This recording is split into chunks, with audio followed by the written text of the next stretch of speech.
എല്ലാവർക്കും നമസ്കാരം. ലിബറൽ റെസ്പോൺസിലേക്ക് എല്ലാവർക്കും സ്വാഗതം.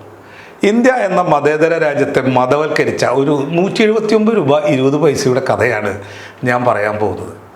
1932 കാലത്താണ് ഈ കഥ നടക്കുന്നത്. ഇന്ത്യ ബ്രിട്ടീഷുകാരാണ് ഭരിക്കുന്നത്.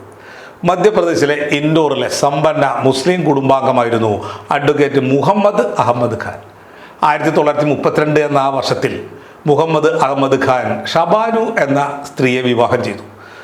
അക്കാലത്ത് ഒരു രീതി അനുസരിച്ച് അധിക കാലമൊന്നും ഒരു പുരുഷനും ഏകപത്നി വ്രതക്കാരനായി ജീവിക്കാൻ പറ്റുമായിരുന്നില്ല.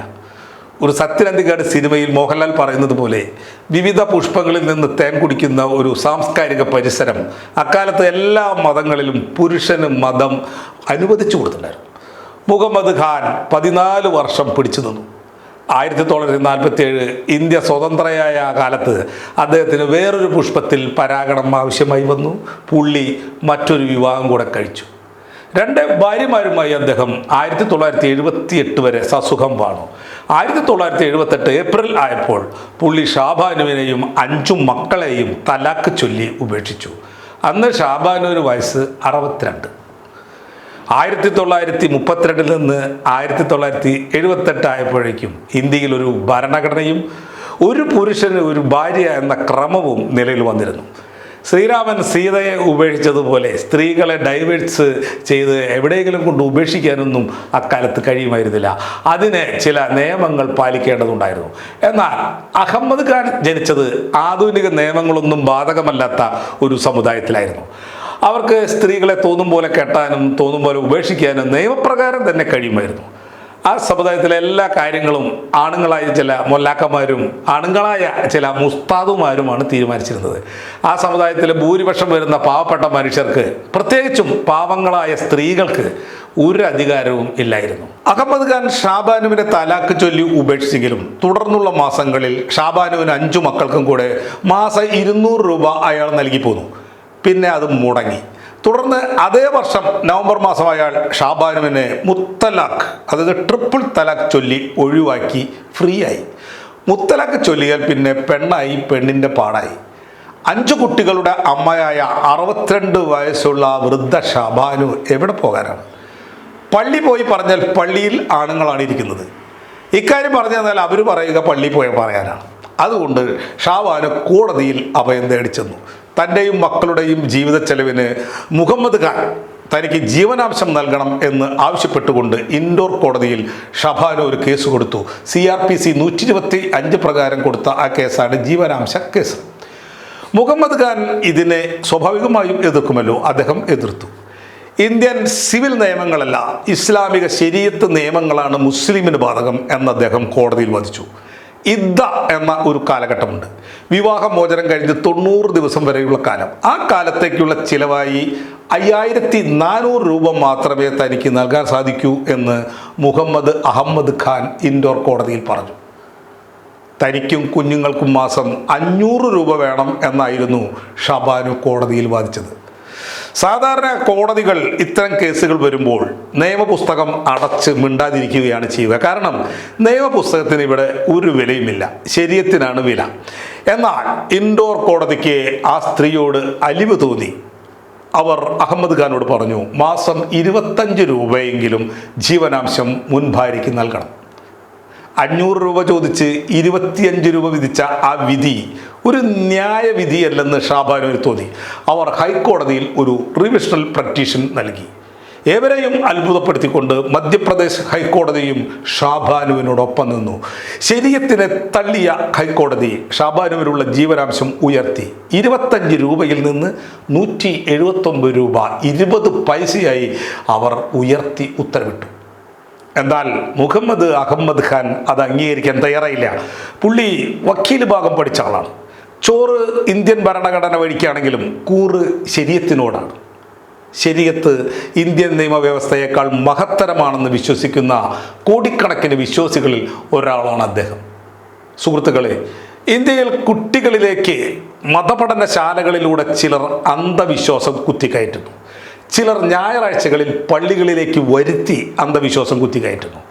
ഇനി സൗകര്യമില്ലാത്ത ചില മതങ്ങൾ, ഭൂരിപക്ഷ മതം, മുത്തശ്ശി കഥകളിലൂടെയും പുരാണങ്ങൾ സത്യമാണെന്ന് പഠിപ്പിച്ചും അന്ധവിശ്വാസം കുത്തിക്കയറ്റുന്നു. കഥകളാണെന്നും അതിലെ ഗുണപാഠങ്ങൾ മാത്രമേ ഉൾക്കൊള്ളേണ്ടതുള്ളൂ എന്നും കുട്ടികളെ പഠിപ്പിക്കാൻ ഇവിടെ ആരുമില്ല. അവരുടെ മാതാപിതാക്കളെ അങ്ങനെ ആരും പഠിപ്പിച്ചിട്ടില്ല. അതുകൊണ്ട് അവരും പഠിപ്പിക്കുന്നില്ല. അതിങ്ങനെ തുടരുന്നു. ഇന്ത്യയിൽ ഇതിനൊക്കെ സ്വാതന്ത്ര്യമുണ്ട്. ആയതിനാൽ ബാല്യത്തിലെ പുഴുക്കുത്തേറ്റ മാമ്പഴങ്ങളാണ് നമ്മുടെ കുട്ടികൾ.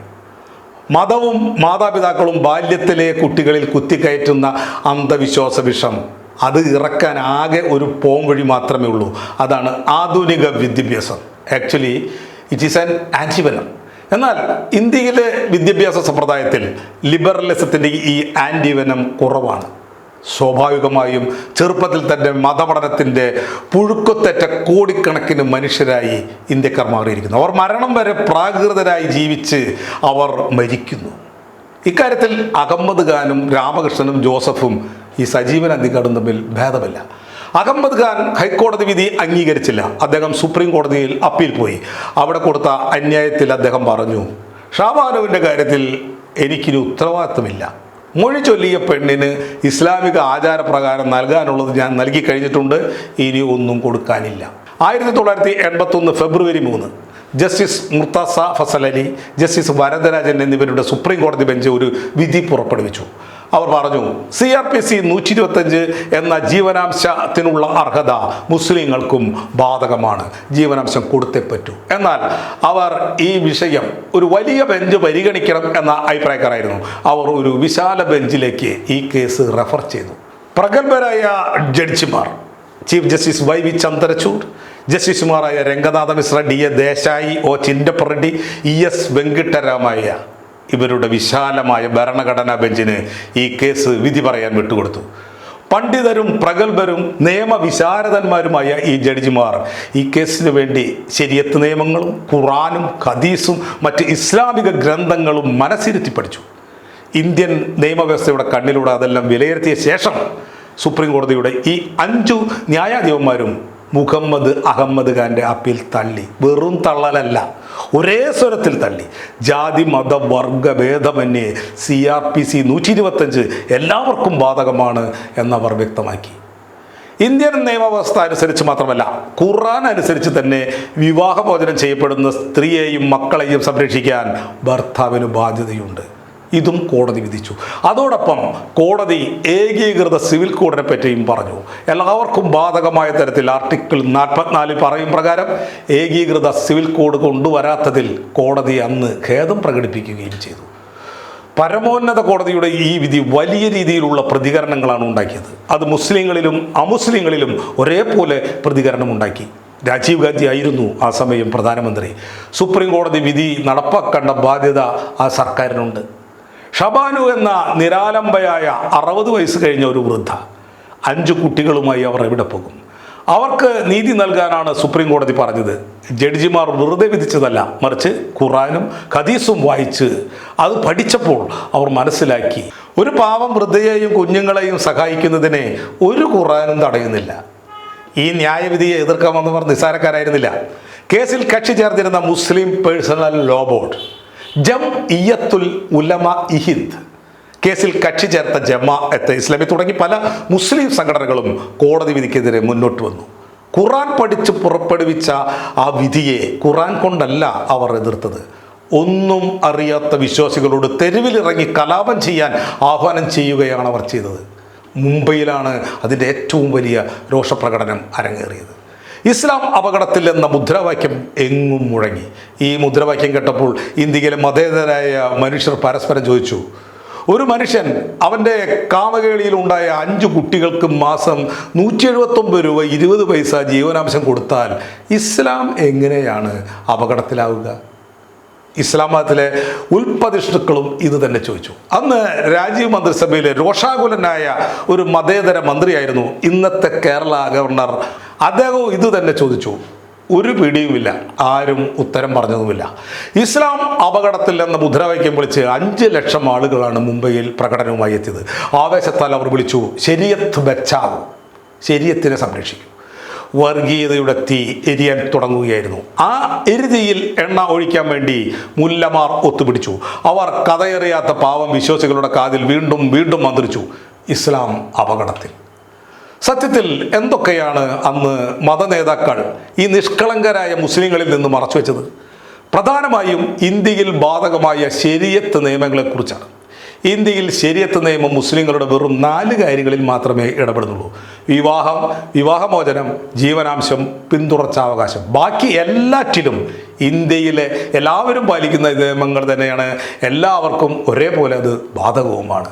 വിവാഹം, വിവാഹമോചനം, ജീവനാംശം, പിന്തുടർച്ചാവകാശം എന്നിവയ്ക്കുള്ള നിയമങ്ങൾ 3 ഇസ്ലാമിൽ. ഒന്ന് ശരീഅത്ത് അപ്ലിക്കേഷൻ നിയമം 1937, മുസ്ലിം മാരേജ് ഡിസൊല്യൂഷൻ നിയമം 1939, Muslim woman right to protection non divorce നിയമം 1986. ഈ 3 നിയമങ്ങളൊഴികെ ഇന്ത്യൻ മുസ്ലിങ്ങൾ മുഴുവനും പിന്തുടരുന്നത് മറ്റു മതങ്ങൾ പിന്തുടരുന്ന നിയമങ്ങൾ തന്നെയാണ്. ഉദാഹരണത്തിന്, ഒരു മുസ്ലിം കളവ് നടത്തി എന്ന് കരുതുക. അയാൾക്ക് മറ്റു മതക്കാർക്കുള്ള ശിക്ഷയാണ് ഇന്ത്യയിൽ കിട്ടുക. മുസ്ലിമായി പറഞ്ഞ ഒരു കള്ളനും ഇതുവരെ ആ കാര്യത്തിൽ ശരീഅത്ത് ശിക്ഷ വേണമെന്ന് പറഞ്ഞിട്ടില്ല. ശരീഅത്ത് പ്രകാരമാണെങ്കിൽ കൈവെട്ടലൊക്കെയാണ് അത്രേ ശിക്ഷ. പുരുഷന്റെ സൗകര്യം നോക്കിയാണ് ശരീഅത്ത് വേണോ വേണ്ടേ എന്നൊക്കെ തീരുമാനിച്ചു വെച്ചിരിക്കുന്നത് എന്നർത്ഥം. ഹിന്ദു, പാഴ്സി, ക്രിസ്ത്യൻ, വിവിധ ഗോത്ര വിഭാഗങ്ങൾ, ഇതിലൊക്കെ വളരെ ചുരുക്കം ചില കാര്യങ്ങളിൽ ഒഴികെ ബാക്കി എല്ലാവർക്കും ഒരേ നിയമമാണ്. 179 രൂപ 20 പൈസ ഒരു വൃദ്ധയായ സ്ത്രീക്ക് ജീവനാംശം കൊടുത്താൽ മുസ്ലിങ്ങൾക്ക് ഇനി മുസ്ലിമായി ജീവിക്കാൻ സാധ്യമല്ല എന്ന് ചില മുസ്ലിം നേതാക്കൾ പ്രഖ്യാപിച്ചു. ഇനി ബാങ്ക് വിളിക്കാൻ പറ്റില്ല, നിസ്കരിക്കാൻ പറ്റില്ല, ഖുർആൻ ഓതാൻ പറ്റില്ല, നോമ്പെടുക്കാനോ ഹജ്ജ് നിർവഹിക്കാനോ പറ്റില്ല എന്നൊക്കെ പ്രചരിപ്പിക്കപ്പെട്ടു. പുരോഗമന കുപ്പായത്തിൽ ഒളിച്ചിരുന്ന ജമാഅത്തെ ഇസ്ലാമി വർഗീയതയുടെ അടുത്ത തലത്തിലേക്ക് കടന്നു. അവർ സുപ്രീം കോടതിയിൽ വിധി പറഞ്ഞ ആ ജഡ്ജിമാരുടെ മതം തപ്പിപ്പോയി. 5 അംഗ ഹിന്ദു ജഡ്ജിമാർ. 5 അംഗ ഹിന്ദു ജഡ്ജിമാർ ഖുർആൻ ദുർവ്യാഖ്യാനം നടത്തിയെന്ന ആരോപണം തങ്ങളുടെ കുട്ടിപ്പട്ടാളമായ SIO കൊണ്ട് പ്രചരിപ്പിച്ചു.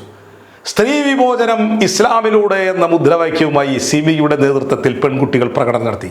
ഡൽഹി, മുംബൈ, ലക്നൗ, ഗുവാഹട്ടി, ബറോഡ, ബാംഗ്ലൂർ, കോഴിക്കോട്, തിരുവനന്തപുരം, ചെന്നൈ എന്നിങ്ങനെ മിക്ക ഇന്ത്യൻ നഗരങ്ങളിലും സ്ത്രീകളെ മുൻനിർത്തി ലക്ഷങ്ങൾ അണിനിരന്ന പ്രകടനങ്ങൾ നടന്നു. പട്ടിണിയും വിദ്യാഭ്യാസ സൗകര്യങ്ങളുടെ അപര്യാപ്തതയും അടക്കം ഒട്ടേറെ പ്രശ്നങ്ങൾ മുസ്ലിങ്ങൾ നേരിടുമ്പോൾ ഒരു വൃദ്ധയ്ക്ക് ജീവനാംശം നൽകാതിരിക്കലാണോ മുസ്ലിം സമുദായത്തിൻ്റെ മുഖ്യ വിഷയമെന്ന് നിഷ്പക്ഷരായ ചിലർ ചോദിച്ചു. അപ്പോൾ അന്നത്തെ ജമാഅത്തെ ഇസ്ലാമി അമീർ മൗലാന അബുലസ് പറഞ്ഞത് ഇങ്ങനെയായിരുന്നു: for the Muslims today the imminent danger is to their culture and identity rather than to their lifes and property. മുസ്ലിങ്ങളുടെ ഇന്നത്തെ പ്രശ്നം അവരുടെ സംസ്കാരവും മുസ്ലിം വ്യക്തിത്വവുമാണ്, അല്ലാതെ അവരുടെ ജീവനും സ്വത്തും അല്ല. വരാൻ പോകുന്ന ദുരന്തം, അതായത് അവർ വരുത്താൻ പോകുന്ന ദുരന്തം, കുറെ കൂടി കൃത്യമായി പറഞ്ഞാൽ ഇന്ത്യയിൽ കലാപം സൃഷ്ടിക്കാൻ അവർ തയ്യാറാക്കിയ തിരക്കഥ, അത് എന്താണ് എന്ന് ഈ വാക്കുകളിൽ വ്യക്തമായിരുന്നു. മുസ്ലിങ്ങൾ ജീവനും സ്വത്തും ഉപേക്ഷിച്ചാലും ശരീഅത്തിന് വേണ്ടി ഷഹീദാവണം എന്നായിരുന്നു ഇവരുടെ ഗെയിം പ്ലാൻ. തുടർന്നുള്ള ദിവസങ്ങളിൽ കോടതികൾ മുസ്ലിങ്ങൾക്ക് എതിരാണ് എന്ന് പ്രചരിപ്പിക്കപ്പെട്ടു. എന്നിട്ടവർ സുപ്രീം കോടതി ചീഫ് ജസ്റ്റിസ് YV ചന്ദ്രചൂഡിൻ്റെ കോലം കത്തിച്ചു. ഇന്ത്യ കണ്ട ഏറ്റവും നീതിമാന്മാരായ ന്യായാധിപന്മാരിൽ ഒരാളായ YV ചന്ദ്രചൂഡിൻ്റെ കോലമാണ് അഴിമതിക്കാരനായ ഒരു മന്ത്രിയുടെ കോലം കത്തിക്കുന്ന പോലെ ഈസിയായി തെരുവിലിട്ട് കത്തിക്കുന്നത്. ഹിന്ദുവിന് 83% മഹാഭൂരിപക്ഷമുള്ള ഒരു നാട്ടിൽ ന്യൂനപക്ഷങ്ങൾക്ക് സ്വന്തം വിശ്വാസം സംരക്ഷിച്ച് ജീവിക്കാനുള്ള സ്വാതന്ത്ര്യം ഉറപ്പുവരുത്തുന്നതിൽ പ്രമുഖ പങ്കുവഹിക്കുന്ന നമ്മുടെ പരമോന്നത കോടതി, ആ കോടതിയുടെ ചീഫ് ജസ്റ്റിസിൻ്റെ കോലം തെരുവിലിട്ട് കത്തിക്കണമെങ്കിൽ എത്രമാത്രം ചോറും പെറ്റ കാലത്ത് അവരുടെ എല്ലിൻ്റെ ഇടയിൽ കിടന്ന് കുത്തിക്കൊണ്ടിരിക്കണം. മുസ്ലിങ്ങളിൽ ചിലർ ചീഫ് ജസ്റ്റിസിനെ അപമാനിച്ച ഈ വാർത്ത രാജ്യമെങ്ങും പരന്നതോടെ തൂറ്റാനായി കൊടുങ്കാറ്റ് നോക്കിയിരുന്ന ചിലർ സടകുടഞ്ഞെഴുന്നേറ്റു. 1984 ഇലക്ഷനിൽ വെറും 4 സീറ്റ് മാത്രം കിട്ടി മാളത്തിൽ ഒളിച്ചിരുന്ന ഹിന്ദുത്വ വിഷപ്പാമ്പുകൾ മാളത്തിൽ നിന്നും പുറത്തു വന്നു. ഈ അസുലഭ അവസരം ഹിന്ദു വർഗീയ സംഘടനകൾ കൃത്യമായും മുതലെടുത്തു. അവരും കോലം കത്തിക്കാൻ തുടങ്ങി. അവരാദ്യം കത്തിച്ച കോലം ജമാഅത്തെ ഇസ്ലാമി അമീർ അബുലൈസിൻ്റെ കോലമായിരുന്നു. കോടതിയെ അനുസരിക്കാനും ബഹുമാനിക്കാനും വയ്യാത്തവർ ഇന്ത്യയിൽ ജീവിക്കേണ്ട എന്ന് ഉള്ള ഒരു ആവശ്യം ഹിന്ദു സംഘടനകൾ ഉയർത്തി.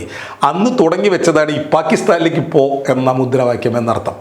ശരീഅത്ത് നിയമം വഴി മുസ്ലിങ്ങൾ എന്തോ ഭയങ്കര നേട്ടം ഉണ്ടാക്കുന്നു എന്ന് സാധാരണ ഹിന്ദുക്കൾ കരുതാൻ തുടങ്ങി. വിഷയം അങ്ങനെ ഹിന്ദു മുസ്ലിം തർക്കം ആയി മാറി. മുസ്ലിം സംഘടനകളുടെ വിശിഷ്യ ജമാഅത്തെ ഇസ്ലാമിയുടെ നിരന്തരമുള്ള പ്രചാരണങ്ങൾ മുസ്ലിം ബുദ്ധിജീവികളെയും ബാധിച്ചു തുടങ്ങി. അതായത് മുസ്ലിം വ്യക്തി നിയമങ്ങളിൽ ലിംഗസമത്വം വേണം എന്ന് പറഞ്ഞിരുന്ന ഉൽപ്പതിഷ്ണുക്കൾ പോലും ഒന്നും വേണ്ട, എന്നും ഇതുപോലെ മതി എന്ന് പറയാൻ തുടങ്ങി. ഡോക്ടർ ഷെരീഫുന്നസ് അൻസാരി പറഞ്ഞത് ഇങ്ങനെയാണ്: ഞാൻ 10ഓളം മുസ്ലിം രാജ്യങ്ങളിൽ പോയി, ഒരു സ്ഥലത്തും വിവാഹമോചിതയായ ആത്മാഭിമാനമുള്ള സ്ത്രീ ഭർത്താവിൽ നിന്നും ജീവനാംശം വാങ്ങുന്നത് ശ്രദ്ധയിൽപ്പെട്ടിട്ടില്ല. ഈ പ്രസ്താവന കേൾക്കുമ്പോൾ തന്നെ അറിയാം നുണയാണെന്ന്. ജീവനാംശം ചോദിച്ചോ കിട്ടിയോ എന്ന വിഷയം വ്യക്തിപരമായ കാര്യമാണ്. ഡോക്ടർ ഷെരീഫുന്നസ് 10 രാജ്യങ്ങളിൽ പോയപ്പോൾ ഇത്രയ്ക്ക് രഹസ്യമായ ഒരു വിഷയം എങ്ങനെ അന്വേഷിച്ച് കണ്ടുപിടിച്ചു? എത്ര പേരോട് ചോദിച്ചു? ഇതൊന്നും ആരും അന്വേഷിച്ചില്ല. കോമൺ സെൻസിനും യുക്തിക്കും ലോക്ക്ഡൗൺ പ്രഖ്യാപിച്ച കാലമായിരുന്നു അത്. ഈ സ്റ്റേറ്റ്മെൻ്റൊക്കെ നല്ല രീതിയിൽ ജമാഅത്തെ ഇസ്ലാമിയെ പോലുള്ള മുസ്ലിം ഫണ്ടമെൻ്റലിസ്റ്റുകൾ ഉപയോഗിച്ചു. കിഷൻഗഞ്ചിലെ അധ്യാപികയായ ഫിറോസ് ജഹനാര ബീഗം പറഞ്ഞത്, തലാക്ക് കഴിഞ്ഞ് മഹർ തിരിച്ചു നൽകുന്നതോടെ ഭർത്താവ് എന്ന ആൾ ആ സ്ത്രീക്ക് അന്യൻ ആണ്. അയാളിൽ നിന്ന് ഒരു സഹായവും അവൾ സ്വീകരിക്കാൻ പാടില്ല. ഇവരുടെ സഹ അധ്യാപികയായ രഹന ഖാത്തും അല്പം കടത്തി പറഞ്ഞത്, ശരീഅത്തിന് വേണ്ടി രക്തസാക്ഷികളാകാൻ പോലും ഞങ്ങൾ തയ്യാറാണ് എന്നായിരുന്നു. ഇസ്ലാമിക നിയമം, ചരിത്രം എന്നീ മേഖലകളിൽ ഏറ്റവും ആദരിക്കപ്പെടുന്ന ഡൽഹി സർവകലാശാലയിലെ ഡോക്ടർ താഹിർ മുഹമ്മദ് മുസ്ലിങ്ങളുടെ മനോഭാവം കൃത്യമായി വിശദീകരിച്ചു. നിങ്ങൾ ഞങ്ങളുടെ എല്ലാം അപഹരിച്ചു, ഇനി ഞങ്ങളുടെ വ്യക്തി നിയമം കൂടെ അപഹരിക്കരുത്. റെഡി ടു വെയിറ്റ് പോലുമല്ല. ഇതിനിടെ കാര്യങ്ങൾ കൈവിട്ടു തുടങ്ങി. ലക്നൌവിൽ മൗലാന ഉബൈദുള്ള ഖാൻ നബിയുടെ ഹിജറയെ അനുകരിച്ച് 313 പേരുമായി നിയമസഭയ്ക്ക് മുന്നിൽ സത്യാഗ്രഹം തുടങ്ങുമെന്ന് പ്രഖ്യാപിച്ചു. ഈ സംഭവങ്ങൾ മുഴുവൻ നോക്കിക്കണ്ട പുരോഗമന ഉറുദു പത്രമായ നയി ദുനിയായുടെ പത്രാധിപർ ഷാഹിദ് സിദ്ദിഖി പറഞ്ഞത് ഇങ്ങനെയാണ്: എല്ലാ ചെറുപട്ടണത്തിലും മുസ്ലിം നേതാവായി ഒരു മൗലാന ഉടലെടുത്തു. അവർ സമുദായത്തെ 2-3 ദശാബ്ദം പുറകിലേക്ക് വലിച്ചു കൊണ്ടുപോയി. രാജ്യത്തുള്ള മൂഡ് പതുക്കെ മാറി വരികയായിരുന്നു. ലോക്സഭയിലും രാജ്യസഭയിലും മൃഗീയ ഭൂരിപക്ഷമുള്ള കോൺഗ്രസ്, ഇന്ത്യയിലെ മഹാഭൂരിപക്ഷ സംസ്ഥാനങ്ങളും അന്ന് ഭരിക്കുന്ന കോൺഗ്രസ്, സുപ്രീം കോടതി വിധി നടപ്പിലാക്കണമെന്ന നയത്തിൽ നിന്നും സാമുദായിക സമ്മർദ്ദം മൂലം പിൻവാങ്ങാൻ ആലോചന തുടങ്ങി. ആചാരങ്ങൾ അതെന്ത് തന്നെയായാലും മതബന്ധിതമായ കാര്യങ്ങളിൽ സമുദായത്തിൻ്റെ ഉള്ളിൽ നിന്ന് വേണം മാറ്റങ്ങൾക്കുള്ള ആവശ്യം വരാനെന്ന് നരസിംഹ റാവുവിനെ പോലുള്ള സീനിയർ നേതാക്കൾ രാജീവ് ഗാന്ധിക്ക് ഉപദേശം നൽകി. കോൺഗ്രസിനുള്ളിലെ പുരോഗമനകാരികളായ മുസ്ലിം നേതാക്കൾ മതനിന്ദയാകുമോ എന്ന് ഭയന്ന് മിണ്ടാതിരുന്നു. നജ്മ ഹെപ്തുള്ളയെ പോലുള്ള നോൺ പ്രാക്ടീസിങ് മുസ്ലിങ്ങൾ വരെ രാജീവ് ഗാന്ധിയെ കണ്ട് ശരീഅത്തിൽ തൊട്ട് കളിക്കരുത് എന്ന് അഭ്യർത്ഥിച്ചു. ഇസ്ലാമിലെ വിവാഹം എന്നത് ഒരു പുണ്യകർമ്മമല്ല, അതൊരു കരാറാണ്. കരാർ തീർന്നാൽ വിവാഹം തീർന്നു എന്നായിരുന്നു നജ്മ ഹെപ്തുള്ള പറഞ്ഞത്.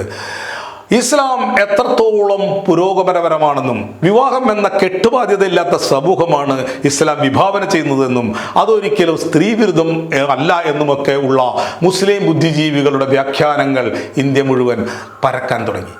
രാജ്യം മൊത്തത്തിൽ കോൺഗ്രസ് വിരുദ്ധ വികാരം ആളിപ്പടരുന്ന ഘട്ടത്തിലേക്ക് എത്തി. കോൺഗ്രസിനെ തോൽപ്പിച്ചാൽ മാത്രമേ ഇസ്ലാമിന് രക്ഷയുള്ളൂ എന്ന പ്രചാരണം ശക്തമായി.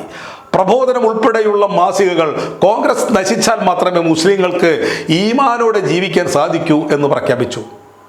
50 സീറ്റുകളിൽ മുസ്ലിങ്ങൾ വിചാരിച്ചത് നടക്കൂ എന്നും 100 സീറ്റുകളിൽ മുസ്ലിങ്ങൾക്ക് തീരുമാനമെടുക്കാൻ കഴിയും എന്ന കണക്കും കൂടെ പുറത്തു വന്നതോടെ കോൺഗ്രസ് പ്രതിരോധത്തിലായി. അതേസമയം കോടതി വിധിയെ പരോക്ഷമായി അനുകൂലിച്ചുകൊണ്ട് മുസ്ലിം ലീഗ് ജനറൽ സെക്രട്ടറി ആയിരുന്ന ഗുലാം മുഹമ്മദ് ബനാത്വാല പാർലമെന്റിൽ ഇങ്ങനെ പ്രസംഗിച്ചു: ഇസ്ലാമിൽ ഷാഫി, ഹനഫി, ഹംബലി, ഇദ്നാശരി, ഇസ്മായിലി, സഹീദി ഇങ്ങനെ പല മദ്ഹബുകളുണ്ട്. ഖുർആൻ അടിസ്ഥാനത്തിൽ ഇവയൊക്കെ ഓരോ കാലഘട്ടത്തിനനുസരിച്ച് പരിഷ്കരിക്കപ്പെട്ടവയാണ്.